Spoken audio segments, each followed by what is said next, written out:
Hello friends, welcome back to mass English grammar series में पुनः आपका एक बार स्वागत है। और आज हम आप सभी के लिए लेकर के आए हैं इंग्लिश ग्रामर में use of less, fever and lesser. ये लेस, फीवर एंड लेसर का क्या अर्थ होता है? दिखते तीनों एक जैसे हैं, ऐसा लगता है कि तीनों का मतलब कहीं ना कहीं कम से संबंधित बात हो रही है, लेकिन फ्रेंड्स आइए चलिए समझते हैं इन तीनों का अलग अलग मीनिंग क्या होता है, अलग अलग अर्थ क्या होता है।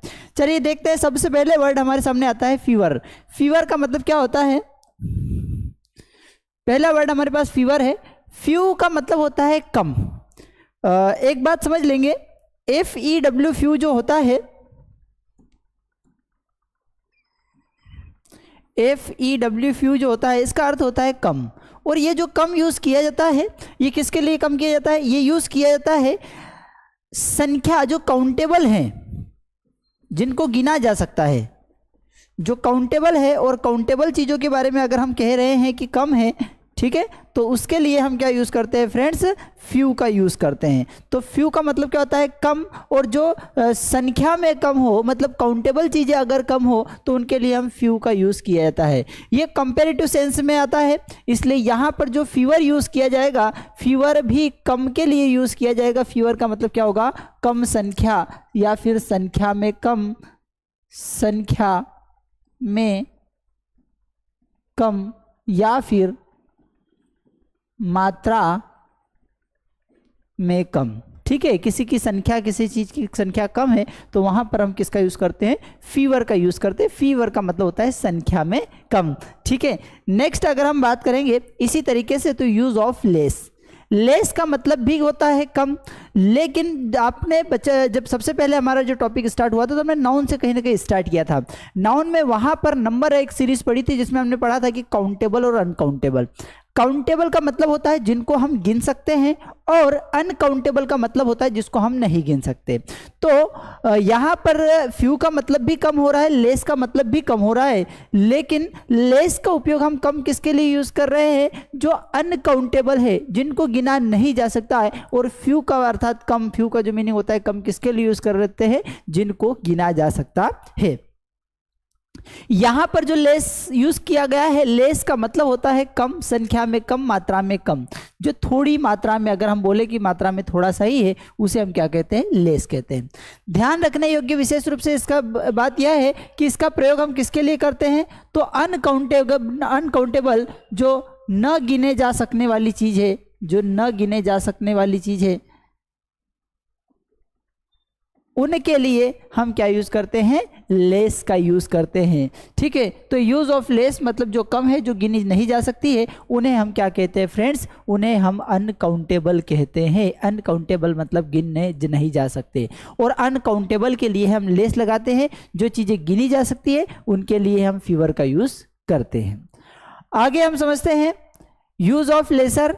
ये लेसर का मतलब होता है, यहाँ पर कम का मीनिंग तो आता है, लेकिन ये कम किसके लिए होता है? जो कम महत्वपूर्ण है, जिसका कोई महत्व नहीं है, कम महत्वपूर्ण के लिए हम यूज करते हैं क्या? लेसर। तो लेसर का मतलब क्या होता है?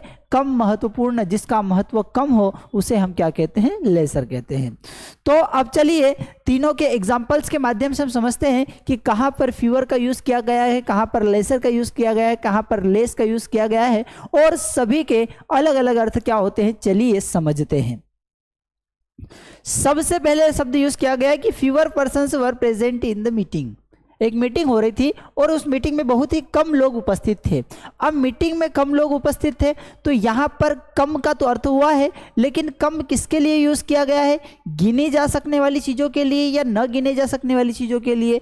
तो यहाँ पर पर्सन मतलब व्यक्तियों की बात हो रही है, और व्यक्तियों को गिना जा सकता है, व्यक्तियों को गिना जा सकता है। तो जो चीजें गिनी जा सकती है, वो अगर मात्रा में कम हो, तो उसके लिए फ्रेंड्स हम फीवर का यूज करते हैं। किसका यूज करते हैं? फीवर का यूज करते हैं। तो fever persons were present in the meeting मतलब बहुत ही कम लोग मीटिंग में अवेलेबल थे। यहां पर कम के लिए हमने क्या यूज किया? फीवर का यूज किया। क्यों? क्योंकि इनको गिना जा सकता है, क्योंकि इनको गिना जा सकता है, तो गिना जा सकता है, इसलिए यहां पर हमने किसका यूज किया? फीवर का यूज किया। फ्रेंड्स आगे अगर हम बात करें, तो आगे है इसी का एग्जांपल कि no fewer than 10 persons were killed in the accident. No fewer than 10%, 10 लोगों से कम नहीं, तो कम नहीं के लिए क्या होगा, नो फीवर। नो फीवर का मतलब क्या हुआ, कम नहीं। कम नहीं के लिए नो फीवर यहाँ पर क्यों यूज किया गया, क्योंकि फ्रेंड्स यहाँ पर पर्सन की बात हो रही है, गिने जाने वाली चीज़ों की बात हो रही है, और गिने जाने वाली चीज़ों के लिए कम के लिए हम किसका यूज़ करते हैं, फीवर का यूज़ करते हैं, फ्यू का यूज़ करते हैं। नेक्स्ट है I have less time for any preparations, मेरे पास किसी भी तैयारी करने के लिए कम समय है, तो लेस टाइम, टाइम के लिए कम जब यूज़ किया गया तो लेस का यूज़ किया गया। अब आपके दिमाग में ये कन्फ्यूज़न आ सकता है कि सर समय को भी तो गिना जा सकता है, समय के लिए हमने लेस क्यों लगाया। फ्रेंड्स, गिना जाता है समय को नहीं, गिना जाता है मिनट्स को, गिना जाता है आवर्स को, गिना जाता है सेकेंड्स को, सेकेंड्स को गिना जाता है, मिनट्स को गिना जाता है, आवर्स को गिना जाता है, लेकिन समय को नहीं गिना जा सकता है। जो यूनिट यूज़ की गई है तो यूनिट के साथ हम फ्यू का यूज़ किया जा सकता है, लेकिन यहाँ टाइम है और टाइम अनकाउंटेबल है, इसलिए अनकाउंटेबल के लिए हम जो है क्या यूज़ करते हैं फ्रेंड्स, लेस का यूज़ करते हैं। और बात हमेशा ध्यान रखेंगे कि टाइम, मनी, ठीक है, टाइम और मनी जो होते हैं वो अनकाउंटेबल होते हैं, उनको गिना नहीं जा सकता है। सर मनी के तो काउंटेबल होते हैं, भैया हम मनी को नहीं गिनते हैं, हम गिनते किसको हैं, हम गिनते हैं रुपयों को, हम गिनते हैं डॉलर्स को, हम गिनते हैं सेंट्स को, ठीक है, हम गिनते हैं यूरोस को, लेकिन हम मनी को नहीं गिनते। मनी अनकाउंटेबल है, उसकी जो यूनिट है कि रुपीज़ है कि डॉलर्स है कि पैसा है कि पैसोज है, उसको गिना जाता है, तो वह क्या होता है, काउंटेबल। मनी ध्यान रखेंगे लाइफ में अनकाउंटेबल होता है, टाइम अनकाउंटेबल होता है, ठीक है। तो टाइम और मनी अनकाउंटेबल है, इसलिए इनके साथ हम लेस का यूज़ कर रहे हैं। आगे अगर हम बात करें तो he has less money, money के साथ भी क्या यूज़ किया जाएगा फ्रेंड्स, लेस यूज़ किया जाएगा, जैसे कि मैंने अभी आपको कहा है। Many lesser speakers also came to speak. अब देखिए यहाँ पर बड़ा ही प्यारा वर्ड यूज़ किया गया है, जो कॉन्सेप्ट हम समझाना चाहते थे वो कॉन्सेप्ट यहाँ पर आ गया है, ठीक है, कि ये जो लेजर वर्ड है, ये लेसर का मतलब कम तो है, लेकिन कम महत्वपूर्ण के लिए यूज़ किया गया है। किसके लिए यूज़ किया गया फ्रेंड्स, ये कम महत्वपूर्ण, जिसका कोई महत्व नहीं है, जिसका कोई इंपॉर्टेंस नहीं है, उसके लिए हम क्या यूज़ करते हैं, लेज़र का यूज़ करते हैं। तो क्या होगा कि मैंने बहुत सारे लेज़र, लेज़र मतलब क्या हो गया, कम महत्वपूर्ण, बहुत सारे ऐसे स्पीकर्स जो क्या थे, कम महत्वपूर्ण थे, ऑल्सो केम टू स्पीक, वो भी बोलने के लिए आ गए या उन्होंने भी बोला। अगला क्वेश्चन समझते हैं कि many lesser leaders were present in the function. Lesser leader मतलब यही, मतलब जो कम महत्वपूर्ण थे, जिनका महत्व कम था, तो many lesser leaders were present in the functions, मतलब बहुत सारे कम महत्वपूर्ण, महत्व वाले जो लीडर्स थे वे भी आ गए थे। ठीक है फ्रेंड्स, तो आई होप कि आपको ये एग्जाम्पल्स के माध्यम से कॉन्सेप्ट समझ में आ रहा होगा थोड़ा थोड़ा।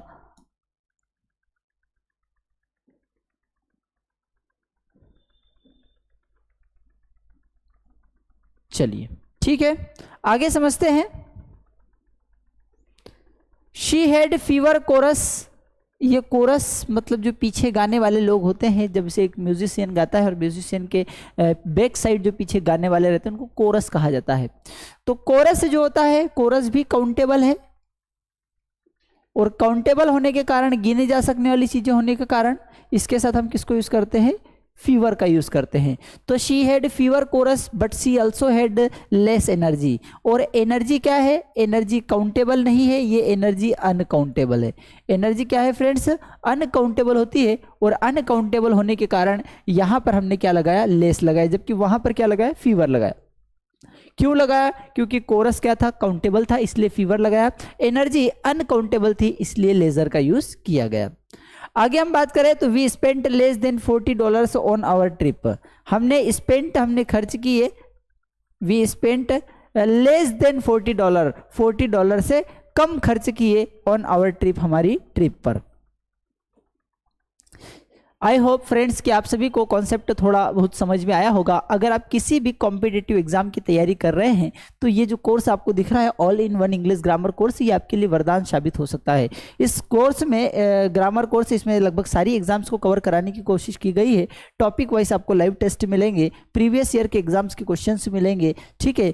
24/7 टेक्निकल सपोर्ट तो मिलता ही है, मास स्टडी पर प्रैक्टिस शीट्स मिलेगी, नोट्स मिलेंगे और बेसिक टू एडवांस ग्रामर आपको सीखने समझने को मिलेगी, ठीक है। अगर आपको लग रहा है कि भाई पर्सनल इंग्लिश ट्रेनर की रिक्वायरमेंट है, अगर आपको लग रहा है कि हमने बहुत सारी कोचिंग्स में बैठे हैं सर, हम स्पोकन इंग्लिश सीखना चाहते हैं, हम इंग्लिश बोलना सीखना चाहते हैं, लेकिन हमें या तो टीचर जो पढ़ा रहे हैं वो नहीं समझ में आ रहा है, या बहुत सारे स्टूडेंट होने के कारण हम अपनी बात वहाँ तक नहीं रख पाते हैं, तो ये पर्सनल इंग्लिश ट्रेनर आपके लिए हम अवेलेबल करा सकते हैं, प्रोवाइड आपको करा सकते हैं, जहाँ पर आप रहेंगे, आपके ट्रेनर रहेंगे, 1-to-1 इंटरेक्शंस रहेंगे और सारे कन्फ्यूजन्स को आप दूर कर सकते हैं। स्पोकन इंग्लिश बुक भी आपके लिए डिज़ाइन की गई है, जिसमें सारी चीज़ें एकदम बेसिक टू एडवांस शून्य से शिखर की यात्रा तय कराई गई है और सारे कॉन्सेप्ट कुछ इस तरीके से एक्सप्लेन किए गए कि आपको पढ़ करके ही सारी चीज़ें कॉन्सेप्ट समझ में आ जाएंगे। प्रैक्टिस शीट्स और बहुत कुछ इसमें मिलेगा आपको। अगर आप इंग्लिश बोलना चाहते हैं तो हमारा एक बेस्ट स्पोकन इंग्लिश कोर्स है 0 to हीरो, जिसको शून्य से शिखर की यात्रा कही जा सकती है, बहुत कुछ इसमें सीखने को मिलेगा। अगर आपको लगता है कि सर हमें इंग्लिश तो आती है लेकिन हमें और अपडेट करना है, हमें और एडवांस लेवल पर बात करनी है, तो फिर आपका एक्सपर्ट एडवांस इंग्लिश बैच है, जिसमें ड्यूरेशन 3 मंथ का रहेगा। यहाँ पर आपको कन्वर्सेशन सिखाया जाएगा, डिबेट का कॉम्पिटिशन और बहुत सारी कुछ इसमें सीखने को मिलेगी, ठीक है फ्रेंड्स। इसी तरीके से टेस्ट सीरीज हमारे पास अवेलेबल है, डेली यूज सेंटेंसेस की टेस्ट सीरीज है, ठीक है। किड्स बच्चों के लिए अलग अलग क्लासेस अवेलेबल है, प्राइम वोकेबुलरी बूस्टर कोर्स है वोकेब बढ़ाने का, तो बहुत कुछ यहाँ पर सीखने को मिलेगा, देखने को मिलेगा। सर ये सारी चीज़ें कहाँ पर मिलेगी, तो आपको मास स्टडी ऐप डाउनलोड करना है, वहाँ ऐप डाउनलोड कीजिएगा, वहाँ पर बहुत कुछ आपको देखने को समझने को मिलेगा। Thank you. अगर आपको थोड़ा बहुत समझ में आया हो तो लाइक शेयर सब्सक्राइब जरूर कर दीजिएगा। Thank you.